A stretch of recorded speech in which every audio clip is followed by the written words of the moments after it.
ಶ್ರೀಕೃಷ್ಣ ಇವನು ಜಗತ್ತಿಗೆ ಧರ್ಮದ ಬೋಧನೆ ಮಾಡಿದಂಥ ಮಹಾವಿಷ್ಣುವಿನ ಅವತಾರ. ಸ್ನೇಹಿತರೆ, ದ್ವಾರಕದಲ್ಲಿ ಅವನ ಅರಮನೆ ಇತ್ತು. ನಾವೀಗ ದ್ವಾಪರ ಯುಗಕ್ಕೆ ಹೋಗೋಣ. ದ್ವಾಪರ ಯುಗದಲ್ಲಿ ಶ್ರೀಕೃಷ್ಣ ಪರಮಾತ್ಮನು ತನ್ನ ದ್ವಾರಕೆಯ ಅರಮನೆಯಲ್ಲಿ ಕುಳಿತುಕೊಂಡು ಏನನ್ನೋ ಯೋಚಿಸುತ್ತಾ ಇರ್ತಾನೆ.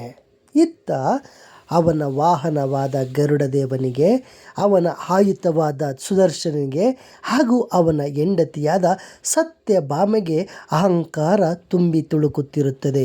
ಇದೇ ಅವನನ್ನು ಚಿಂತೆಗೀಡು ಮಾಡಿರುತ್ತದೆ. ಅಷ್ಟರಲ್ಲಿ ಗರುಡ ದೇವನು ಅವನ ಸ್ವಾಮಿಯಾದ ಶ್ರೀಕೃಷ್ಣನ ಬಳಿ ಬರುತ್ತಾನೆ. ಬಂದು, ಪ್ರಭು, ಇಡೀ ಪ್ರಪಂಚದಲ್ಲಿ ನನಗಿಂತ ಹೆಚ್ಚು ವೇಗವಾಗಿ ಹಾರಾಡುವವರು ಯಾರೂ ಇಲ್ಲ ಎಂಬುದಾಗಿ ಹೇಳುತ್ತದೆಯಂತೆ. ಆಗ ಶ್ರೀಕೃಷ್ಣನು ಮರು ಮಾತನಾಡದೆ ನಸುನಕ್ಕು ಹೇಳುತ್ತಾನೆ, ನೀನು ಹಿಮಾಲಯದ ತಪ್ಪಲಿಗೆ ಹೋಗು. ಅಲ್ಲಿ ಒಬ್ಬ ವಾನರ ರಾಮನ ಜಪ ಮಾಡುತ್ತಿರುತ್ತಾನೆ.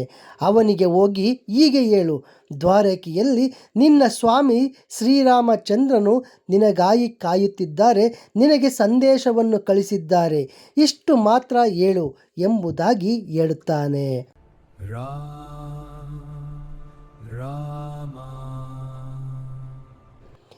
ಇತ್ತ ಸ್ವಲ್ಪ ಸಮಯದ ನಂತರ ಸುದರ್ಶನನು ತನ್ನ ಪ್ರಭುಗೆ ಹತ್ತಿರ ಬಂದು, ಪ್ರಭು, ಈ ಪ್ರಪಂಚದಲ್ಲಿ ನನಗಿಂತ ಅತ್ಯಂತ ಶಕ್ತಿಶಾಲಿಯಾದ ಆಯುಧ ಯಾವುದಾದರೂ ಇದೆಯೇ? ಯಾವುದೂ ಇಲ್ಲ ಎಂಬುದಾಗಿ ಅಹಂಕಾರದಿಂದ ಎದೆಯುಬ್ಬಿಸಿ ಹೇಳಿಕೊಳ್ಳುತ್ತಾನೆ. ಆಗ ಪರಮಾತ್ಮನು ಏನು ಮಾತನಾಡದೆ ನಸುನಕ್ಕು ಸುಮ್ಮನೆ ಅಲ್ಲಿಂದ ಮುಂದೆ ಹೋಗುತ್ತಾನೆ. ಅಲ್ಲಿಂದ ಶ್ರೀಕೃಷ್ಣ ಪರಮಾತ್ಮನು ತನ್ನ ಕಕ್ಷೆಗೆ ಬಂದಾಗ ಅಲ್ಲಿ ಅವನ ರಾಣಿಯಾದ ಸತ್ಯಭಾಮೆಯು ಹೇಳುತ್ತಾಳೆ, ಪ್ರಭು, ನಾನು ಅತ್ಯಂತ ಸುಂದರ್ಯವತಿ.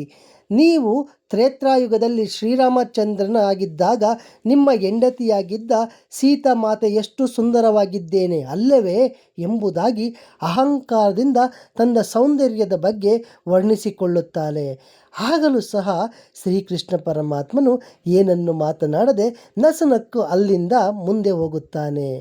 ಇತ್ತ ಅಷ್ಟರಲ್ಲಿ ಗರುಡನು ಹಿಮಾಲಯ ಪರ್ವತವನ್ನು ತಲುಪಿ ಅಲ್ಲಿ ಧ್ಯಾನಮಗ್ನನಾಗಿದ್ದ ಹನುಮನಿಗೆ ಹೇಳುತ್ತಾನೆ, ನಿನ್ನ ಪ್ರಭು ಶ್ರೀರಾಮರು ದ್ವಾರಕೆಯಲ್ಲಿ ನಿನ್ನ ನಿರೀಕ್ಷೆಯಲ್ಲಿದ್ದಾರೆ ಎಂಬುದಾಗಿ ಹೇಳುತ್ತಾನೆ. ಶ್ರೀರಾಮಚಂದ್ರ ಪ್ರಭು ಎಂಬ ಹೆಸರನ್ನು ಕೇಳಿದ ಕೂಡಲೇ ಮರು ಮಾತನಾಡದೆ ಕ್ಷಮ ಮಾತ್ರದಲ್ಲಿ ಅಲ್ಲಿಂದ ಕಣ್ಮರೆಯಾಗುತ್ತಾನೆ ಹನುಮ. ಅವನ ವೇಗವನ್ನು ನೋಡಿ ತನ್ನ ತಪ್ಪಿನ ಅರಿವಾಗುತ್ತದೆ ಹಾಗೂ ತನ್ನ ಅಹಂಕಾರ ಅಲ್ಲೇ ಕಳಚಿ ಬೀಳುತ್ತದೆ ಗರುಡನಿಗೆ. ಅವನು ನನಗಿಂತ ವೇಗಿಯಾದವನು ಹನುಮ ಇದ್ದಾನೆ ಎಂಬುದಾಗಿ ಅವನ ಅಹಂಕಾರದ ಪೊರೆಯನ್ನು ಕಳಚಿಕೊಂಡು ಪ್ರಭು ಶ್ರೀಕೃಷ್ಣನ ದಾಸನಾಗುತ್ತಾನೆ. ಇತ್ತ ಕ್ಷಣ ಮಾತ್ರದಲ್ಲಿ ದ್ವಾರಕೆಯನ್ನು ತಲುಪಿದ ಹನುಮ ಅರಮನೆಯೊಳಗೆ ಬಂದು ಶ್ರೀಕೃಷ್ಣನನ್ನು ನೋಡುತ್ತಾನೆ. ಶ್ರೀಕೃಷ್ಣನು ಶ್ರೀರಾಮ ಜೈ ಶ್ರೀರಾಮ ಜೈ ಶ್ರೀರಾಮ ಎಂದು ಅವನಿಗೆ ನಮಸ್ಕರಿಸುತ್ತಾನೆ. ಶ್ರೀಕೃಷ್ಣನು ಹನುಮನಿಗೆ ಶ್ರೀರಾಮನ ಅವತಾರದ ರೂಪವನ್ನು ಧರಿಸಿ ಹನುಮಂತನಿಗೆ ದರ್ಶನವನ್ನು ನೀಡುತ್ತಾನೆ. ಪ್ರಭು, ನಿಮ್ಮ ದರ್ಶನದಿಂದ ನನ್ನ ಮನಸ್ಸು ತುಂಬ ತೃಪ್ತಿಯಾಯಿತು, ಸಂತೋಷದಿಂದ ಕುಣಿದಾಡುತ್ತಿದೆ ಎಂಬುದಾಗಿ ಹನುಮನು ಭಕ್ತಿ ಭಾವದಿಂದ ಶ್ರೀಕೃಷ್ಣನ ರಾಮನ ಅವತಾರಕ್ಕೆ ಕಾಲಿಗೆರಗುತ್ತಾನೆ ಹಾಗೂ ಭಕ್ತಿ ಪರವಶನಾಗಿ ತನ್ನ ಸ್ವಾಮಿಯನ್ನು ತಬ್ಬಿಕೊಂಡು ಅವನು ತನ್ನ ಭಕ್ತಿಯನ್ನು ಅರ್ಪಿಸುತ್ತಾನೆ. ಇತ್ತ ಶ್ರೀಕೃಷ್ಣ ಪರಮಾತ್ಮನು ತನ್ನ ಪಕ್ಕದಲ್ಲಿ ನಿಂತಿದ್ದ ಸತ್ಯಭಾಮೆಯನ್ನು ತೋರಿಸಿ, ನೀನು ಸೀತಾಮಾತೆಯ ನೋಡಬೇಕು ಎಂಬುದಾಗಿ ಅನಿಸುತ್ತಿದೆಯೇ ಎಂದು ಕೇಳುತ್ತಾನೆ. ಹೌದು ಪ್ರಭು, ಮಾತೆಯನ್ನು ನೋಡಬೇಕು ಎಂಬುದಾಗಿ ಹೇಳಿದಾಗ, ಇದೋ ನೋಡು ನಿನ್ನ ಮಾತೆ ಎಂಬುದಾಗಿ ಸತ್ಯಭಾಮಳನ್ನು ಶ್ರೀಕೃಷ್ಣ ತೋರಿಸುತ್ತಾನೆ. ಅವಳನ್ನು ನೋಡಿದ ಹನುಮಾನ್, ಇಲ್ಲ, ಇವಳು ನನ್ನ ಮಾತೆ ಸೀತಾಮಾತೆಯ ಕಿರುಬೆರಳಿನ ಉಗುರಿಗೂ ಸಮವಿಲ್ಲ, ನನ್ನ ಮಾತೆಗೂ ಇವರಿಗೂ ಹೋಲಿಕೆ ಇಲ್ಲ ಪ್ರಭು ಎಂಬುದಾಗಿ ಹೇಳುತ್ತಾನೆ.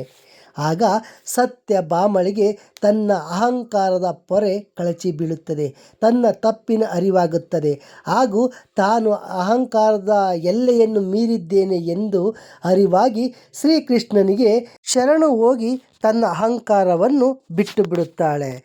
ಇತ್ತ ಶ್ರೀಕೃಷ್ಣನು ಮತ್ತೆ ಹನುಮನಿಗೆ, ಅರಮನೆಯ ಒಳಗೆ ಪ್ರವೇಶಿಸುವಾಗ ನಿನ್ನನ್ನು ಯಾರು ತಡೆಯಲಿಲ್ಲವೇ ಹನುಮ ಎಂಬುದಾಗಿ ಪ್ರಶ್ನಿಸುತ್ತಾರೆ.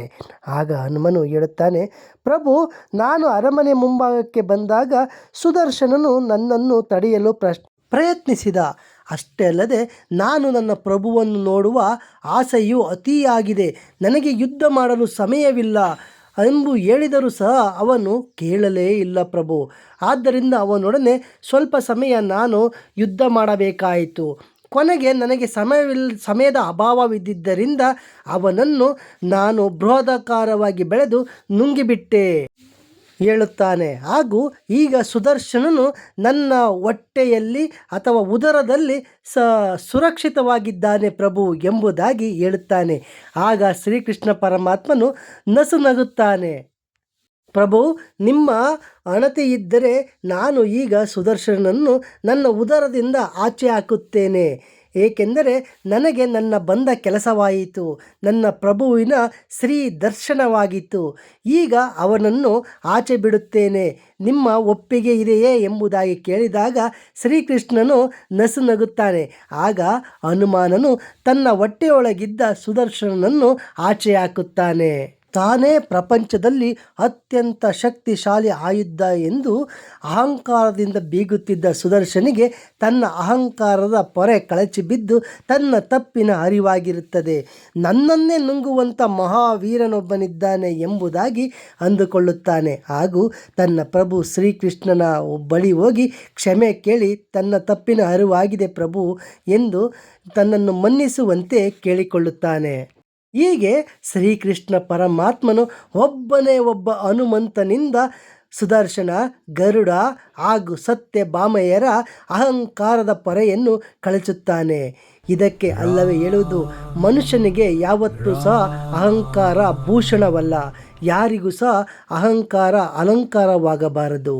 ಅಹಂಕಾರವಿದ್ದರೆ ಖಂಡಿತ ಆ ವ್ಯಕ್ತಿ ಪತನದತ್ತ ಸಾಗುತ್ತಾನೆ.